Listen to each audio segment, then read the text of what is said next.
welcome you all in. We welcome you all in. I don't even know what week we're on at this point, to be completely honest with you, but we welcome you into whatever week it is because I'm losing track of them at this point of the year. I know that it's November of the 4th and 1 podcast, and I'm your co-host, Coach Trey. And as with tradition, we are going to stick to being a college football show. But in respect of our Sunday game team, we're here. As I have to now watch maybe one of my favorite players of all time of any sport ever play against us, but tonight we don't like him. And joined is a cameraless but still wonderful and insightful. You like this 5-star as my avatar, dude? That's the future. That's the future of this university. What's his name, dude? I forget. B Rice, dude. B Rice Underwood, bro. Carrie Underwood, dude. Carrie Underwood. Look, it's my man. Yeah, we'll talk about him a little bit here. I think he made some wavelengths. Today with Michigan and the offer. Just a few. However, so yeah, no camera. I keep putting it off. We'll get there. Maybe next week. We'll get there. But let's start off just with a recap. I don't know how much there is to say, but quite a bit. But go on. Last week in Tiger Stadium, what was anticipated to be a very good and close game ended up being a bully beatdown by Bama on the road. Silenced. I've never seen Tiger Stadium like that in quite some time. You were there, so you can at least attest to that. So let's hear from you. What are your thoughts on what went down in Death Valley Saturday? I'm gonna be honest. There was a reason why I didn't want to pick the game. I didn't feel great. People that did were crazy to me. That A&M game had me kind of tripping. I'll tell you what, this dude, when it started raining, I kind of got nervous. Like when it started raining, like we were all tailgating, kind of like the brews are flowing, shots are running, the food's hot, but bro, I mean, the vibes were there. People wanted the game to be great, but as soon as the ball was kicked off, it really took the first drive for everyone to. I mean, literally, and I'm not joking. This is how the first drive felt from the stands. Okay, just hold on with me. Because that's how they drove down the field. And it was only a matter of, okay, is it going to either be a beatdown or are we going to, are you going to play with them? Pretty much the way that it goes down, touchdown, field goal, touchdown, field goal, touchdown, get to the goal line, pick, stop on fourth, punt, stop on fourth, fumble. I mean, there was no flow. There was no flow. It was a beatdown. It was disgusting. Your best receiver up until this point didn't see the ball to the third quarter. You completely went away from the running back that has gotten you a jolt. I think they're out-kicking their coverage. I don't understand why they're running inside zone when outside zone is the only zone that's working. We're not even lined up properly to run some of the running plays that we're doing. And again, I was just so befuddled at the lack of attention to detail, man. Like people weren't even in the right place to try to make a good play. There's a couple of people on that team I think know what's up. And it's for those reasons why I think they're going to play hard this weekend, but it's got to be a united front. But yet, all of that beat down aside, and there is still a like literally an anomaly of a way that really doesn't seem that crazy. It's not that crazy, no. That they could possibly still find their way into the SEC championship game, which I think is almost like a slap in the mouth to everyone else in the SEC. But dude, that's what a logjam of 2 lost teams in the conference does. So what What are your entire thoughts? Whether it's on the game, that scenario, are you over it? Like, what are you thinking? To me, so there's a few things. One, I don't know I don't know how you couldn't blame anyone. Like, there's no one person to blame. I know, I went on. Now there's a few different fronts I do want to talk about. So let's talk about the offense first, right? So I think the Nuss, there was a lot of hate on Nuss this weekend. And there's just, to me, and not just with my friends, but on even the Barstool page, there's just a lot of comparisons with Nuss to the first year of Joe Burrow and Jaden Daniels. And to me, I don't necessarily agree with it. I don't like those comparisons. Obviously, in my opinion, everyone looks at the first year and is like, Nuss is having a better season. Everyone hated Burrow and everyone hated Jaden and all this Someone stuff. didn't And hate Burrow after his first season. wait, what? Say that again? Someone didn't hate Burrow after his first season. Yeah, I mean, but like, to be fair, or Jaden. And I think the Eagles are about to give up a touchdown on cue there. However, back to our episode. I think the critique is fair. I don't think it's right to compare him to those two guys, because those two guys, in my opinion, I can at least defend myself, in my opinion, from Joe. You love Joe. I will be fair and say I wasn't impressed with his first year. Big Hurts guy that summer, dude. I remember it. Yep. Yeah. But with Jaden, I was like, this guy's different. This guy has so many aspects that he can beat you with. I've watched him play at Arizona State too. Didn't bet anything on the Heisman, but like, I was at least like not slandering him at all. And he had a fantastic season. New coach with the program, and they beat Bama 2 years ago, in his first year at Tiger Stadium. So to me, I think it's fair to critique Nuss. I think the reason why I think it's not fair to compare him to those guys is because I don't think he's coming back. He's projected to go in the first 2 rounds. Even with the bat, I think McShay, which, I mean, could be a reason why he got fired, had him as the second best quarterback behind Shedeur, which I don't agree with. I think Jackson Dart's getting a lot of hate because to me, he's had a fantastic year. And I think it's just a better quarterback. Why? Because he uses his legs.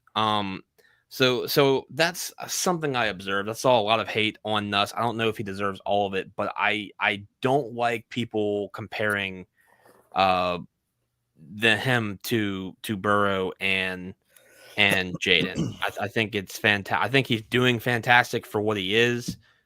A good point that people bring up to me is like, do you remember what happened, the quarterback play before Burrow and Jaden? And I'm like, sure, but like, we're now comparison is the thief of joy. Yeah, like, I just don't like we have to talk about now, because now we're in a different time. NIL is different. Like, it's affecting the game. NIL didn't exist back then. Obviously, it probably existed under the table, but you know what I'm saying. So Joe Sloan, I feel like, should get a lot of blame. I think his play calling has been horrendous. Pass on every first down, run on every second. Can't run the damn ball. Brian Kelly, even today, kind of made a few comments about that, but that also goes down to the offensive line. It also goes down to the fact that Nuss presents no threat to running the ball. There's a lot of things. Everyone's to be blamed. However, like in the defense, I mean, I'm going to say this. I've defended Blake Baker a lot. The defensive game plan in the last 6 quarters has been horrendous. There's no excuse to not be prepared for a backup quarterback who was going to play again, with A&M. You can't buy that anymore, dude. You just can't stop a running quarterback. Your last line of defense literally isn't there. If they get past your linebackers, it's to the house. Yeah, and you saw some of his big runs, and you're like, what? what are we doing? There's no spy. There's no one's looking at. It's like it was literally a repeat performance from last year.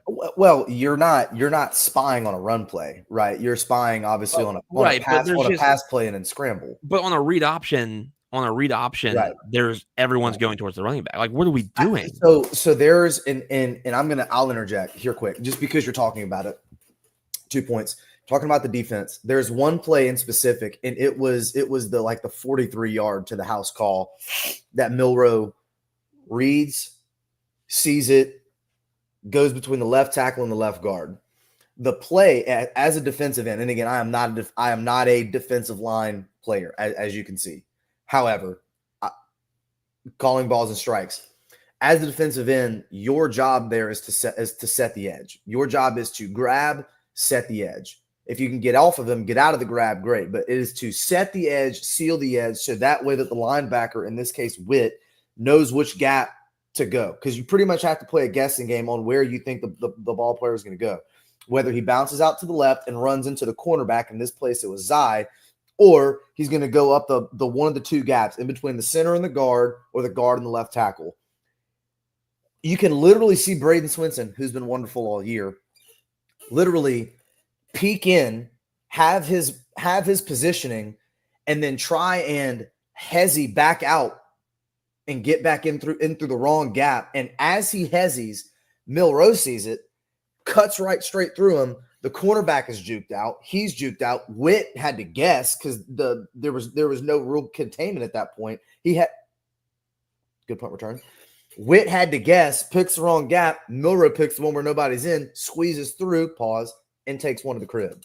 And then on the other side, when you've got to play like, because we're going to talk about obviously Joe Sloan here, whether it's now or the rest of the week, Joe Sloan is calling these plays, but they're so predictable. But even when he doesn't call something predictable, Nuss is in his head right now and is confused and is calling these protections and changing things at the line of scrimmage based on things that he thinks that he sees. And you can literally see it. It's one where he literally has to spin out left and scramble left. And you literally see Aaron Anderson running between him, and the only person between him and the end zone is St. Peter. No one's there.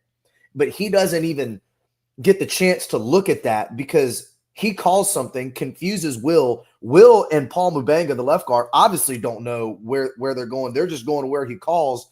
They're going into a complete blatant hole. Mubanga doesn't really know where to be. And then you've just got two people running straight through, and they both weigh 300 pounds plus. And Nuss is running for his life again. So it's little indiscreet things that you're doing as a football team that aren't helping. The coaches aren't helping the players, and then the players are doing too much. In this case, your captains on where to be. So there's just a lot of no one knows where to be and how to do their job, which comes back to the coordinator, which then comes back to, as BK will tell you, the head coach. Well, my God, dog, if nobody's doing their job, you were a coordinator for 20 years. Why don't you call the play? Because all you're basically saying is that you don't have the Jimmies and the Joes. Russo, I swear to God, whenever you listen to him talk, BK wants to say so bad, we just don't have the players yet. And I get that the cavalry's coming with the recruiting class. I get that. Shout out to your profile picture right there, 1-9. Hope he sticks. 10 mils a lot. If it was me, I'm getting a snowplow and I'm going to Michigan. That's my boy. You know what I'm talking about? So if we are to believe that this has to come down to coaching, then where is the attention to detail with these 21-year-olds that are your safeties? As just an example of someone who literally knows where to be, but doesn't have a single bit of clue of how to play helter-skelter, as in figure it out as you go. And they're a step slow. So as the kids that are probably better than them and more talented than them are drinking Gatorade on the sideline because they're freshmen, but who are more talented than them, at what point do you give them a look? You feel me? Like at what point do you give them a look? Because obviously you know what you got at this point because the proof is in the pudding. Anyway, I'm gonna get lightheaded here in a second if I don't stop. No, and I'll say this: Moscona had a very good point. He said, there were a few moves that BK made early on that have set this Well, this yeah, whole thing back, and we that talked about starts that. with Raymond. The whole He was the first one. that just delays everything. He And was the look, first one. you're right, we have the cavalry coming, but that was a move on his watch right when he got here, and there are a few other moves he probably made as well, and obviously. With Sloan this is his first year as the quote unquote co-offensive coordinator, right? Where do you think I mean, this is not acceptable in my opinion. However, You're not letting him go. You can't you're let him not go. letting him go. You can't. And I say it's not And you're not acceptable. going to demote him. No, and I'm saying it's unacceptable just the last 6 quarters, right? I agree. 5.5, really 5.5. Because remember, halfway through the third day and then he still kind of felt good. Right. So with that being said, there is a clear path for us to finish 9-3. Let's just start there, right? We're going to be favored in every game. This is our last road game coming up against Florida, a team that they should beat even on the road. Okay. I get it. You don't have but they should. I just watched them play Georgia and Tennessee, dude. So close.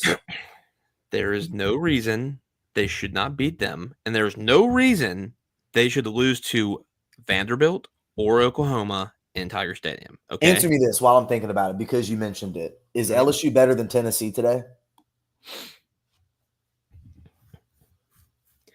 Are you asking me?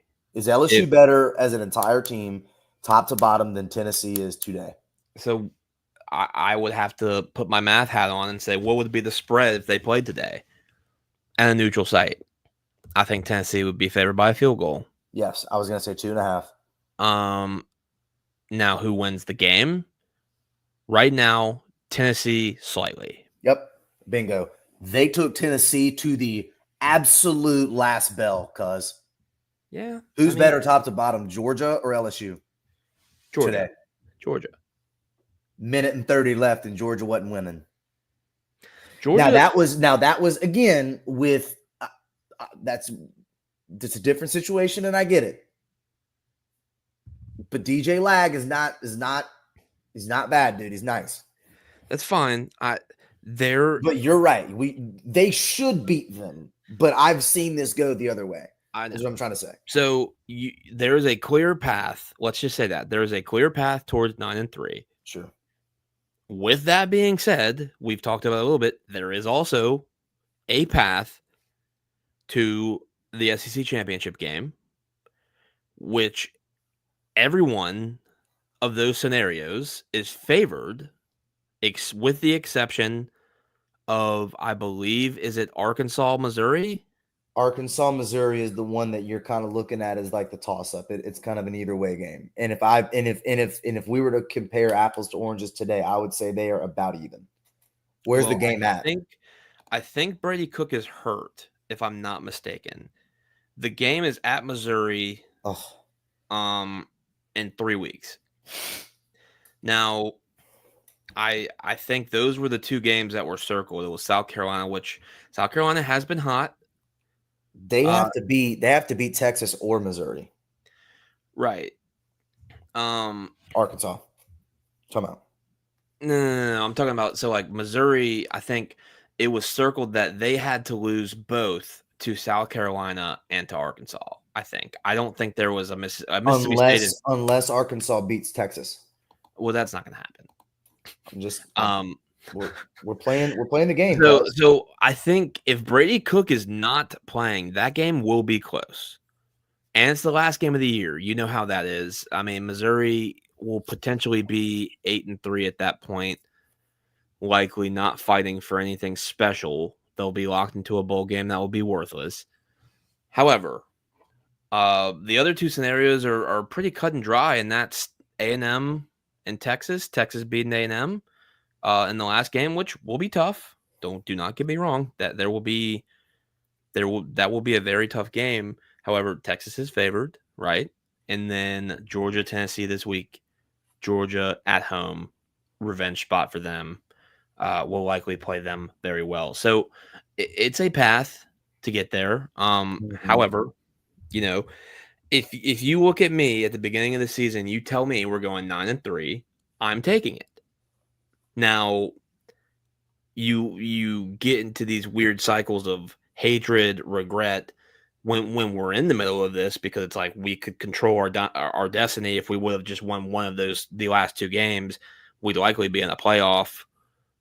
All of this, however, we always have to go back to the beginning. You take 9-3.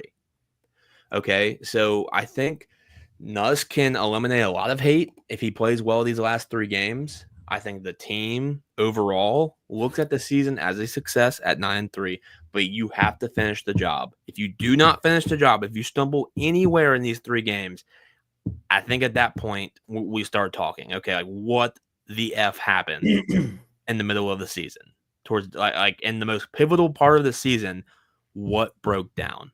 So everything can be resolved if they win these next 3 games, and they should. They will be favored in all 3.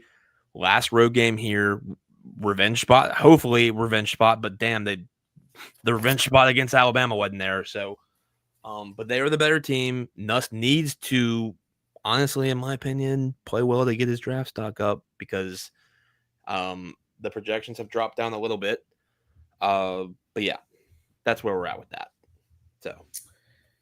And if we're going to talk about what the hell happened, there's no better question of what the hell happened than watching the new college football rankings come out. Yeah, so I've told Trey, I've got a lot to say. Yeah, I've got a lot to say. So I'll just start with this. In no way am I coming with this argument as an LSU fan because we lost 2 games. Like, this has nothing to do with LSU, okay? Let's just get that straight. So the rankings came out this week. The top 5 teams: Oregon, Ohio State, Texas, Penn State, Indiana. Okay, what do you notice there? 4 teams from the Big Ten. Okay, you've got a few teams in between here. You've got a stack of SEC teams at 7, 10, 11, and 12. You've got a Notre Dame team who's not in a conference, who, in my opinion, has only played Texas A&M, and their conference list. They're going to be a wild card this year, right? And then all the way at 12, you've got Georgia. Okay. To me, I am starting to get pissed because there is clearly a favoritism towards record and towards, I wouldn't even say like conference play. I would just say like more or less record. There's not it does not appear there is a lot of emphasis on strength of schedule. Okay. Any thoughts? Just what were your thoughts just initially before I get heated here, because I've got a lot to say. So if you wanted to even have like a specific example in a small category would be the rankings come out. BYU is at 6, Tennessee's at 7, 9-0 versus 8-1. But then the AP's got it the other way. Tennessee over BYU. Here's a better one. You ready? 9-1 Miami ranked at number 9 in the rankings, but in the AP they're number 12. If you want a comparable one, it would take you a little bit of time. Like, you can go back and go like, Missouri 7-2 over, Army 9-0. Like, it's you're playing a very dangerous game by saying that you not losing or losing less is in a considerable margin of 1s and 2s is more important than who you play. That is the antithesis of what this was supposed to be about. Now, in a big bracket, it doesn't matter because everyone plays everyone, and the better teams are going to win out regardless. Pardon. What I hate, and of course Jalen takes a sack because why wouldn't he? What I hate is, why are we pretending as though there's 11 teams in the country better than Georgia, dude. Like, and again, I'm not like, this doesn't matter, Anthony. We have 3 games left in the regular season before we even get to the catastrophe of a 2-loss team going to their conference playoff. And you're going to punish them for getting to the conference playoff and not beating the other team. Okay. So it's like, it's not going to matter, but you lost to the number 11 team at their crib and you dropped 9 spots. Like, it's just shocking because I thought that we had figured this out and I thought we were better than this, and clearly we don't. And it's obvious. Like, your team that's ranked at number 22, is it 22 right now? Wouldn't it just be something if there was a way for number 22 and 21 to get figured out who's better? Wonder if playing the game on the field was maybe a good way of, figuring that out. But isn't it crazy how the number 22 team has more ranked wins than your top 1, 2, 3, 4, 5, 6 teams? Because they don't have any ranked wins. 0. Yeah. Except 1. Oregon has 1. So they have as many as everyone between 2 and 7. It's too much, dude. It's too much. And everyone, so like, here's my thing. Let's just start with this. Everyone gets all, boo-hoo that's not in the SEC because they think we're a cult, right? They think it's like this cult that always bitches about everything. They think their shit doesn't stink, right? Like all this stuff. But the proof is in the pudding, bro. To me, let's just go down the list. Oregon, strength of schedule, 51 on ESPN, which typically is more conservative, and the Sagarin, they're 46, so that averages out to be 49. Ohio State, 26 at ESPN, but then 58 on Sagarin. Sagarin is usually, in my opinion, more accurate than ESPN. And then you go down the list. You've got Texas, who, to their defense, they also have not played a great strength of schedule. I'll give them that. Penn State. Here's where I have an issue. They do have their 8-1. They have the 33rd toughest schedule. Tell me this, okay? And before I even get into this rant, Indiana, good for them, 10-0. I'm so happy for them. They turned their, look, they're not usually up here. 100th on ESPN, 76 on Sagarin, 88th average. Okay, if Indiana plays, let's go to Texas. What's that on neutral site? What's the spread? Indiana and Texas? Yeah, let's go through it. Come on. At least a touchdown. Okay. At Tennessee. least. One more time. Tennessee. Indiana. This is a comparison to Indiana. Probably 4.5. Bama, Ole Miss, Georgia. Bama, I would say probably 5 because they do take brand name into account. Ole Miss, I would say closer to 4. And what was the other all one? Over a field goal. Oh, all of those are going to be over a field goal. And A&M. I don't set lines, but I'm just. What about A&M? That would be the closest one to a field goal. Okay. And then you have South Carolina, LSU. Probably Indiana would be favored over South Carolina. I think that they would have a pick 'em with LSU. Close to a bit. Okay. So that's what, 6 teams that more than less will for sure be favored and more than likely win. We'll never know, right? Unfortunately, we won't. That's crazy. That's crazy to me that we have that. And you can even, to a degree, compare the same to Penn State. Penn State's got a better football club, in my opinion. However, you put them against the top 4. You put them against Alabama, Ole Miss, Georgia, Tennessee, Texas. Those 5 teams, genuinely, I think they have a losing record.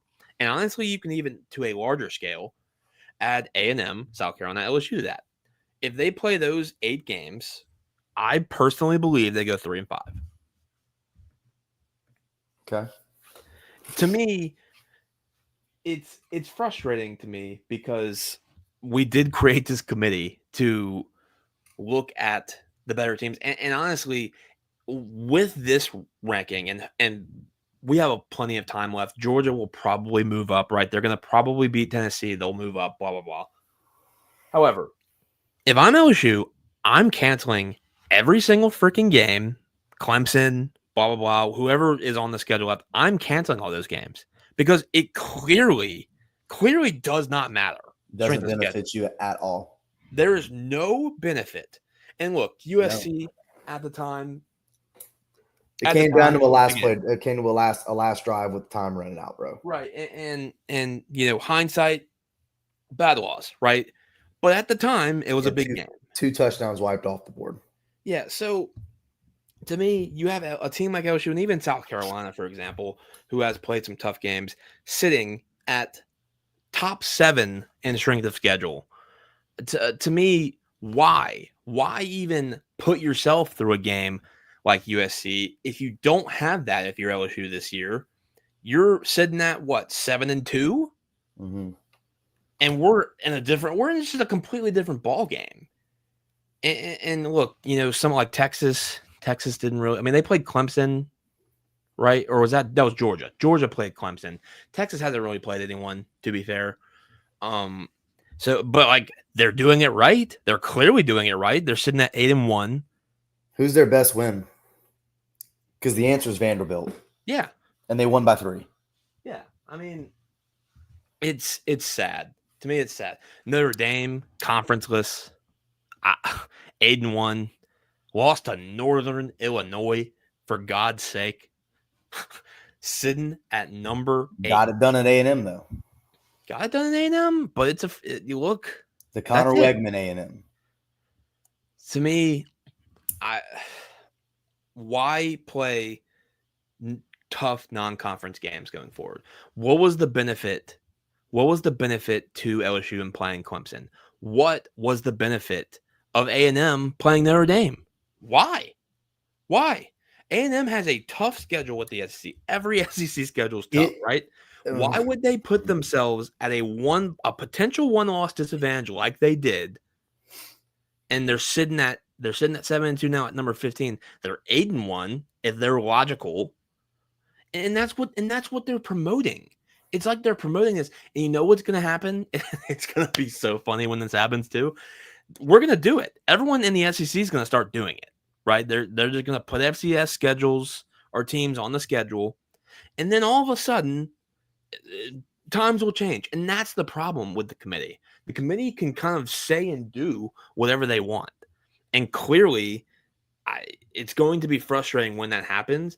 But they're clearly telling you right to your face, wins and losses matter. It doesn't matter about strength of schedule. It clearly does not matter. So what happens whenever you go to a 9-game conference schedule in the SEC, and then you have to start having conversations that 3-loss SEC teams are ranked higher than 1- and 2-loss teams from other conferences?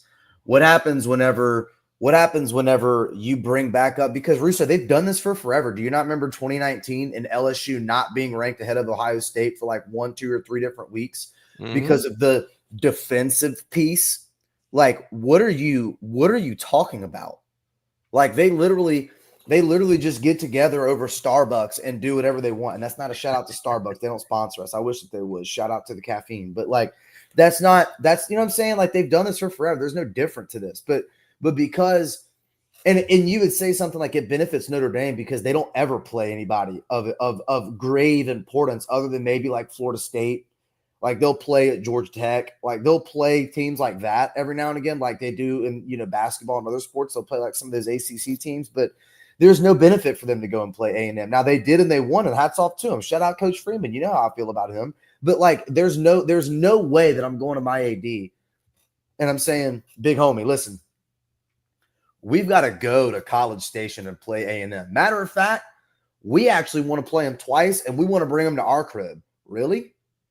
So you want to give A&M 2 years to get their stuff together to come beat you at your field whenever you're gonna, and you leave there and you have to go to your back to your office and realize that now you have to go perfect for the rest of the year because you don't get a conference playoff game. Now, it used to matter more in a 4-team playoff, but obviously a 1-loss Notre Dame is going to get in. And in the event of like a catastrophe logjam, even a 2-loss Notre Dame team, depending on when they lose, could get in as well. But it's less than likely. So I don't know, man. But if you schedule too easy, Russo, then you get valued at like Boise State. And the only reason why Boise State is getting loved the way they're doing is because Ashton Jeanty is him. And there's allure. You know what I'm saying? Like, so are you though? Are you really though? Indiana's 10-0 with the and look at the difference in the ranking. Where's Indiana? 5th. And where's Boise State? 13th. All right, then. My point exactly. Yeah, they're clearly promoting it. But what I'm saying is, at what point do you schedule so soft that you now get judged based on not just your monocle? What did Boise State scheduled a top 5 Oregon team. I think that's and they're not being benefited for it. I would say they are. They've only lost a game, and they're barely in the playoff at this point. With the best running back, and that anomaly because they're in a bad conference.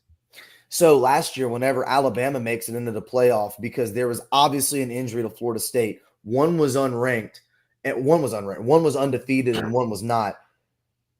But Alabama makes it in. You don't think that because it's Alabama, it had anything to do with it? They care about the name brands, cuz I promise you that. They do. I agree. However, just look at Indiana. It's like, to me, no non-conference games, and somehow avoided playing almost every good team in their conference. I mean, I don't know if it's just schedule UMass. Tell BK he wants to give some shout out back to Boston. Schedule UMass. Matter of fact, go there. We'll go drink in Massachusetts and go to Boston. But like, that's what I'm saying. Like that for in week 2, not week 1. Boise State, I get it, right? Because they are in a weak conference. They have to take some chances, and they did, and honestly should have almost beat Oregon. But for SEC schools, there's no point. There's clearly because the schedule is hard enough.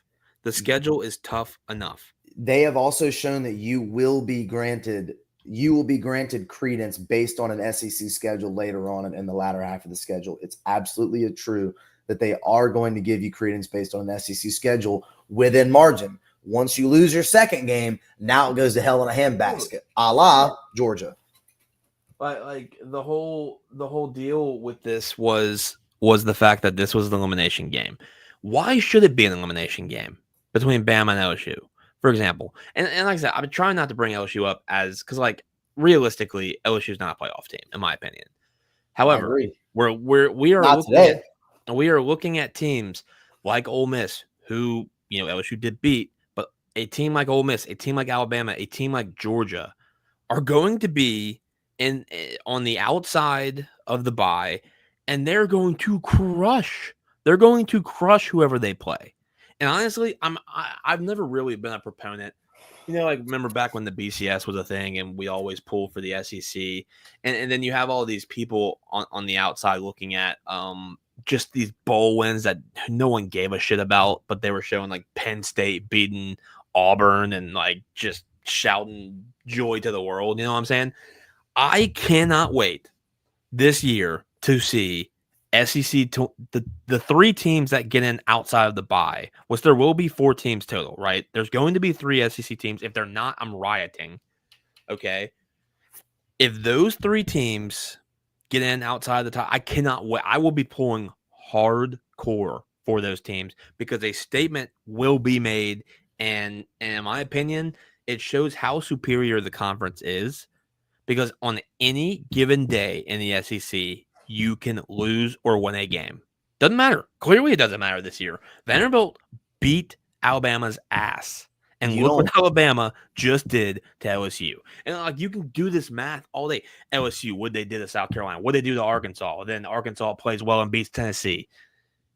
And then Tennessee beats Alabama. You know what I'm saying? It's like it's fucking nuts. Do we not agree that there's going to be 4 teams from the SEC in the playoff? There's definitely gonna be 4 teams. Okay. All right. Cool. All right. If there's not, I'm gonna throw up. I'm gonna throw up. Okay. But anyway, rant over. I didn't like it. They might overcorrect. That's fine. To me, don't like it. I think it's a bad look to start. You wanna get into the games this week that we like real quick, because I'll give you my pick for one of them. Give your pick. On you. Okay. So we're gonna go back to the well. We're gonna go back to the well on this one. I never really thought that I'd be in the unders market, but considering the fact that this number, and I'm gonna get the updated one for you as of tonight. Night game. So Georgia, Tennessee. Oh wow, it came down. It means everybody's playing it. So Georgia is playing Tennessee. I like that under. I don't know, man. I'm not really sure that even with Nico that it would really matter. He's been regular since I kind of like sung his praises. I would buy that up to 49 if you can. I would take the bath in the cheese if you have to. I like that under. I don't really see this Georgia defense being the one that's taking the step back. I think it's more of Carson Beck just throwing picks, but that makes it even better because obviously Carson Beck's going to throw picks. Death taxes and Carson Beck's going to throw picks. But it is a how many points can Tennessee realistically score if they don't have Nico in? Obviously, I'm not saying that they're going to be, hapless, but I do think that it's going to be a low scoring affair from one side if he's not playing, and it seems as though he's not. And even if he did, I still don't think that close to 50 points is where this game needs to be. So that's going to be my play. I am going to have a few more that I'm going to, ladder it with and maybe even play solo. But the other one that I really kind of was looking at was, where's it at? Right around here. In Virginia and Notre Dame at 50.5. I don't love 50.5. I thought it was kind of odd. I almost want to tell you to take the under on that and just parlay both of them, but parlaying two unders is demonic. So I'm not really sure that I want to beg people to do that, but I would understand if you did. And I would also like to just take a note really quickly that in the event that whatever you're about to say next is about a play, if there is ever a 2.5 point spread game like Bama LSU and it ends up like that, if I'm ever able to make a live bet, I heard that there was Alabama at 10.5 mid game at plus 265, I would have put my mortgage for the rest of the earth on that game on that. But I was half drunk with my eyes moderately closed, raining under a poncho with no service. So I couldn't make that bet. Yeah. I mean, I think. And thank God I was drunk. Thank God. To me, as far as plays, I think there's one play and one play only. To me, well, I'll give an honorable mention to LSU minus 175. I mean, I just, for the love of me, cannot see. I don't see how that line's not doubled. And that's just an honorable mention. Do what you want with it. The fact that BYU is getting disrespected every single week, sitting here at 9-0 now, at home against a Kansas team who is 3-6, coming off a huge win. Probably they played Kansas State the week prior, but then played number 17 Iowa State and beat them.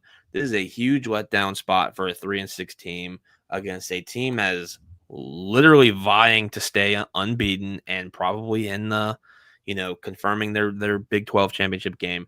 Minus 2.5. I don't even care about the spread. Give me minus 135 on the money line. To me, it's the best value I can find at such a good price. I mean, you just got to win the game at home against a 3-6 Kansas team. I understand that they've played a lot of close games, so their record might be a little bit deceiving. However, BYU is a damn good football team. I've watched them. I even said there would be one team where I'd be a little bit concerned with playing, just because their defense is incredible. Now I think they got bailed out last week. I don't know if you saw the end of that game against Utah. They got a very questionable holding call that saved the drive. Excited about it. Yeah. So So to me, with that game, they're coming back home after 2 games, and then Kansas with a letdown spot after beating Iowa State. I just think that's the money shot this week, -135. Get it while it's there. It might get hammered. And good for Alabama having Mercer on the schedule. We were talking about strength of the schedule, but they did it right. They had Mercer on the schedule, and they had a low quality Big Ten school and Wisconsin earlier on in the season. Week 3, by the way, not week 1. So maybe BK should take some notes and look how the scheduling's freaking done, because clearly it's not BK. I can assure you, if it was up to BK, they would not be playing. They would not be the AD. Brother Verge. So my apologies, BK. Thanks, and look, I defended BK. One last thing, we can close on this. BK is getting a lot, sure. However, the dude's only lost 8 games since he's been here? I think it's officially now 10. Okay. Who else are we going to hire? Dude, if you are the type of fan that can't see the forest through the trees, raise your hand and say who you are, so we know who the unrealistic people are.